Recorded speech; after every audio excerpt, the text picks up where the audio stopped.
Uma pessoa que se divorcia pode casar-se novamente à luz das Escrituras? Bom, nós responderemos essa pergunta à luz da Bíblia e também de alguns textos de Ellen White, uma vez que esse tema tem sido polêmica dentro do meio adventista. Alguns grupos reformistas, como por exemplo a Igreja Adventista da Reforma e a Sociedade Internacional, dos Adventistas do Movimento de Reforma, também acusam a Igreja Adventista de estar errada neste ponto. Há outros movimentos também que fazem essa acusação e hoje nós estaremos respondendo isso à luz da Bíblia, da Palavra de Deus. No final eu também apresentarei um único texto de Ellen White, não vou mostrar vários textos, eu tenho alguns, mas vou mostrar um que pode nos ajudar a resolver essa questão. Então fique com a gente até o final e curta este vídeo.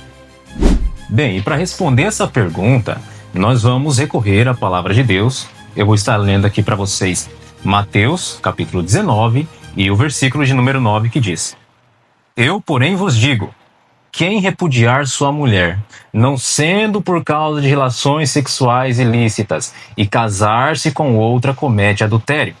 E quem casar com a repudiada, comete adultério.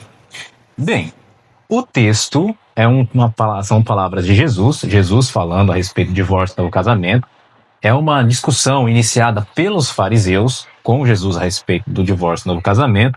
E nós sabemos que naquela época havia duas linhas de pensamento, ou duas escolas de pensamento principal.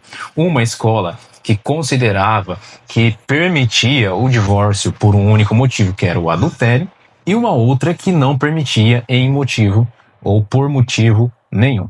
Bem, Jesus, nesse texto aqui, ele inicia falando que o homem e sua mulher foram feitos para viver eternamente e eternamente juntos. Ele diz: o que Deus uniu, o homem não separe. Inclusive, no começo do texto, quando os fariseus perguntam para ele sobre divórcio, ele fala, no princípio não foi assim. Ou seja, a mente deles é levada lá pro Éden, lá pro Gênesis. Entretanto, Jesus ele vai apresentar aqui uma daquelas que nós acreditamos ser a cláusula de exceção para um divórcio e novo casamento, tá? Antes de tudo, porém, é importantíssimo que nós entendamos uma coisa. Isso aqui não é em nada um apoio ao divórcio, tá? A Igreja Adventista do Sétimo Dia não aconselha que as pessoas se divorciem por qualquer motivo. Deus abomina, Deus odeia o divórcio. O divórcio ele é abominável perante Deus, tá? Entretanto, nós estamos em um mundo de pecado e um casal que foi feito para viver eternamente agora não viverá eternamente juntos por conta do pecado. E aí surge a primeira cláusula de exceção, que é a morte. A Bíblia fala que em caso de morte, por exemplo, a pessoa que ficou viva pode, obviamente, se casar novamente e não terá nenhum problema diante de Deus com isso, tá? Essa é a primeira cláusula de exceção que aparece e não era propósito de Deus isso. Entretanto, veio o pecado e isso passou a acontecer. Agora Jesus aqui, quando ele vai mostrar para os fariseus a resposta bíblica, ele fala que o divórcio ele acontece por um único motivo, que é a dureza do coração do homem. É um ser cheio de maldade, Ficou cheio de maldade a partir do pecado. A natureza pecaminosa do homem faz com que algumas coisas que não era propósito de Deus agora aconteça, como por exemplo morte, violência e coisas afins, tá? Dada essa situação, nós vamos analisar algumas coisas. Bem, e a primeira coisa que nós vamos analisar aqui é o seguinte: quando nós apresentamos esse texto para alguém que não concorda com a ideia que nós temos, porque, ao meu ver e no entendimento da Igreja Adventista do Sétimo Dia, uma pessoa que é vítima do adultério, ou seja, a pessoa que sofreu com o adultério, a pessoa inocente, ela pode casar-se novamente de acordo com o nosso entendimento. Ou seja, se um marido acaba traindo a sua esposa, e a esposa acabe optando pelo divórcio, tá? Essa pessoa, essa esposa, ela pode, sendo ela a parte inocente, casar-se novamente. Ela tem o direito bíblico, o direito legal de casar-se novamente com outra pessoa.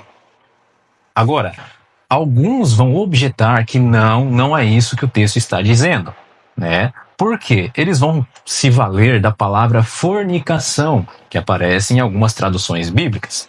E nós vamos analisar essa palavra. tá?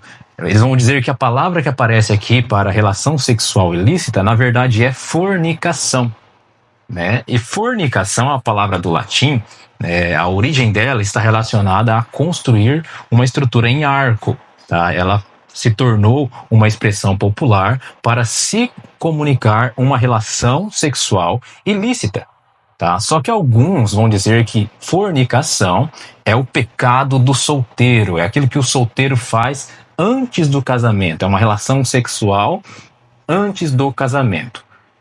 Ou seja, a pessoa que está prometido ou prometida para outrem acaba se relacionando antes do casamento com outra pessoa que não aquela a quem ele foi prometida.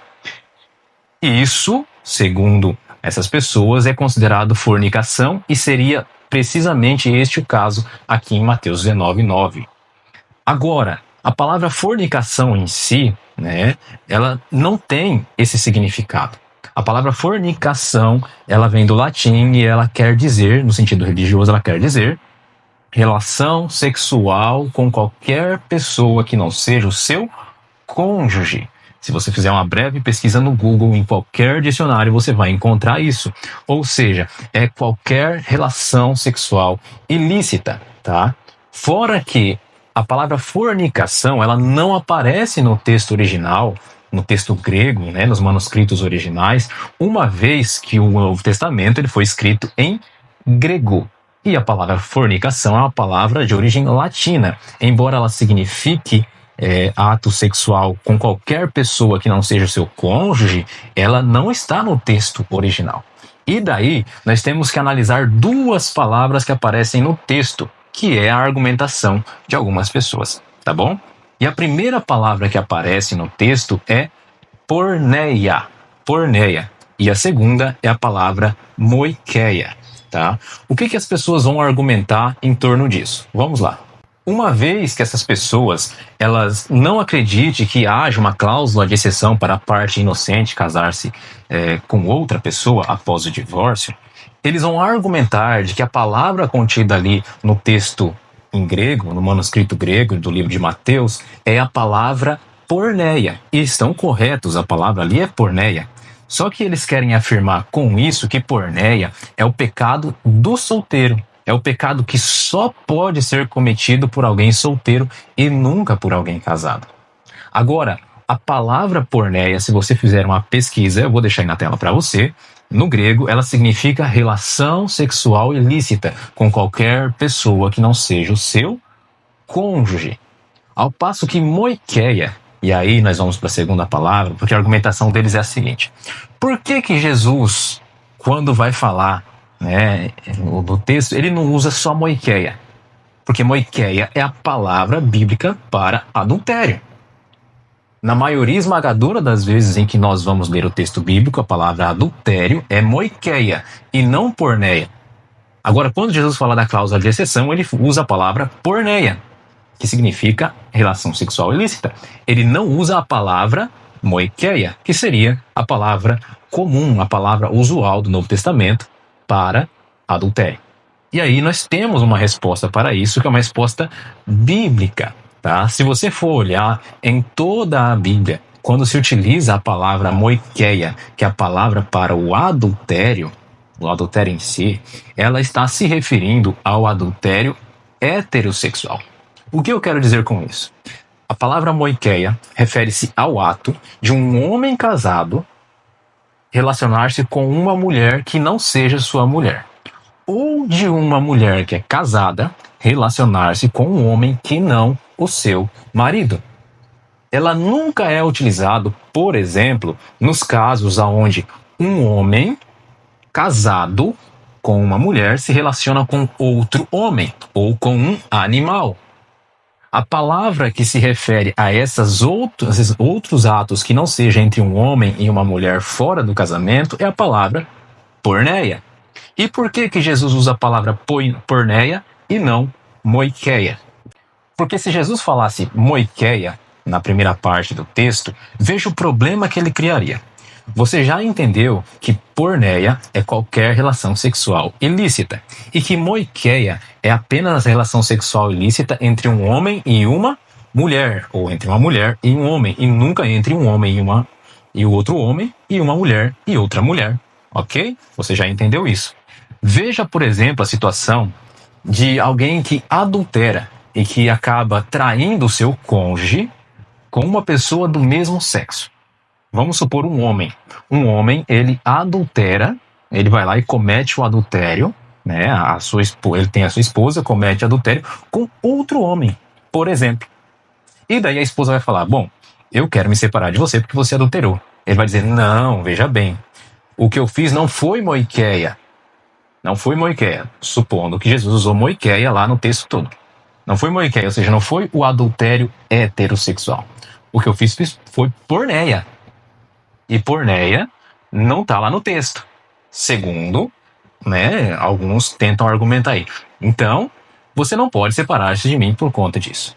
Tá? Agora, se Jesus usa porneia, Jesus engloba toda atitude sexual cometida com qualquer pessoa que não seja o seu próprio cônjuge, tá? Agora vamos supor, né, que essa daqui é a palavra moiqueia. Isso aqui é o adultério, relação sexual entre um homem e uma mulher fora do casamento, ok? Fora do casamento. Mas Jesus, ele usa a palavra porneia. A palavra porneia representa toda a minha mão aqui, ó. Vamos colocar os 5 dedos aqui, ó, tá? Pedofilia, necrofilia, zoofilia, a homossexualidade e outras coisas mais que pode englobar, tá? E dentro disso aqui está o adultério entre homem e mulher. Então, a moiqueia representa um dos atos sexuais que é ilícito. Agora, a porneia representa um conjunto de atos sexuais. Engloba um conjunto de atos sexuais, dentre os quais está a moiqueia. Ok? É isso que nós argumentamos dentro do texto. Por isso, Mateus capítulo 19, verso 9 e Mateus 5:32 nos ajudam a compreender de que sim, existe uma razão bíblica, um aval bíblico para o novo casamento após o divórcio, para a parte que é inocente do adultério, tá bom? Então nós temos base bíblica para afirmar isso. E talvez você vá me perguntar: tá bom, Diego, mas e o que a gente faz então com o texto que Paulo fala que a mulher não se aparte do seu marido e se apartar é para ficar sozinha? Ou então refazer o seu casamento com o marido, reatar o seu casamento? Como que a gente trata desses textos? Bom, eu lido da mesma forma, por exemplo, como eu lido com Mateus 28:19. Como assim? O que tem a ver? Bom, Mateus 28:19 diz assim, ó: ide por todo mundo, pregar o evangelho a toda criatura, batizando-os em nome do Pai, do Filho e do Espírito Santo. Aí, quando a gente vai lá para o livro de Atos, o que acontece? A gente vê os discípulos batizando em nome de Jesus.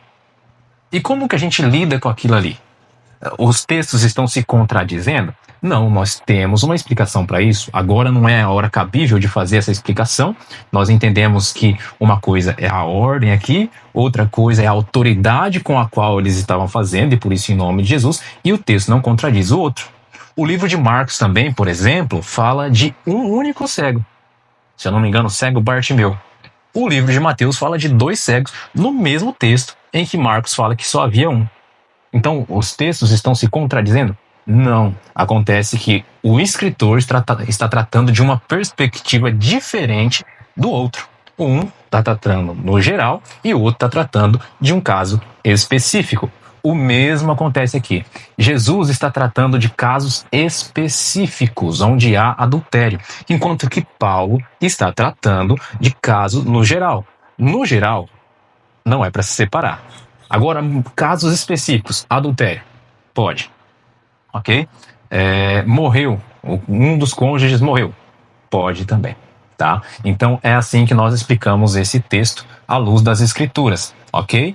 E agora eu vou deixar com vocês, eu vou fazer um vídeo mais à frente também, falando a respeito de Ellen White e o adultério, né? O novo casamento, o divórcio e adultério.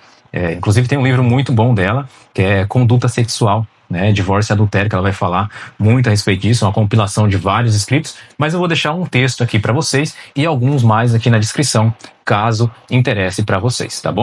Bem, eu tenho aqui em minhas mãos o livro Fundamentos do Lar Cristão, tá? Fundamentos do Lar Cristão, esse livro aqui.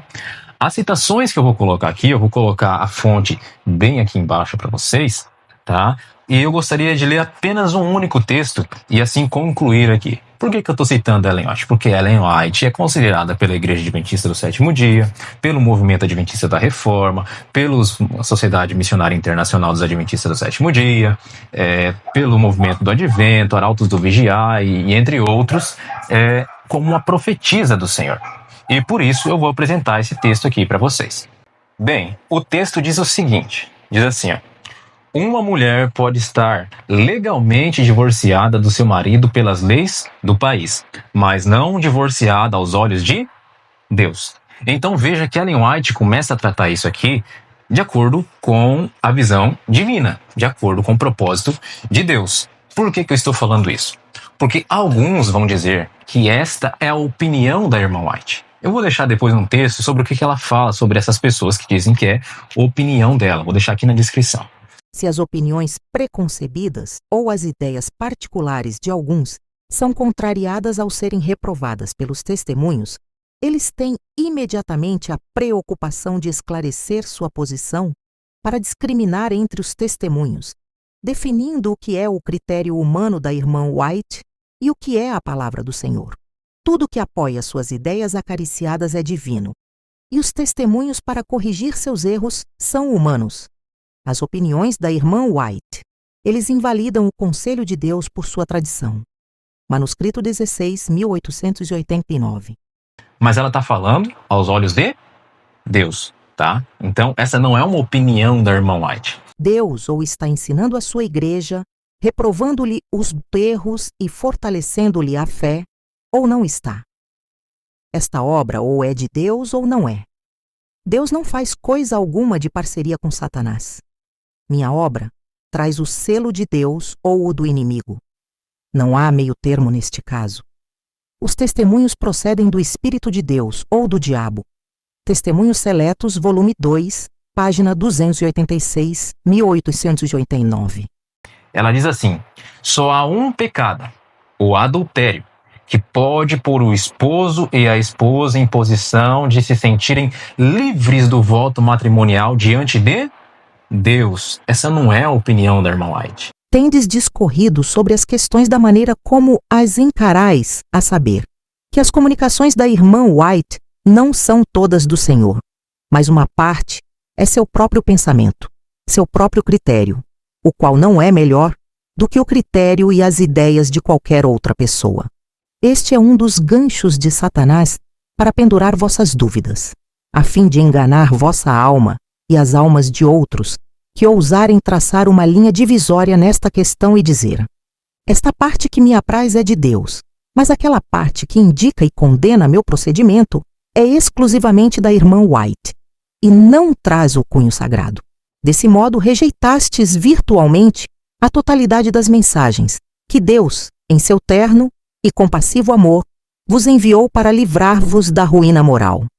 Há alguém detrás de mim, e é o Senhor, o qual inspirou a mensagem que agora rejeitais, e desprezais e desonrais.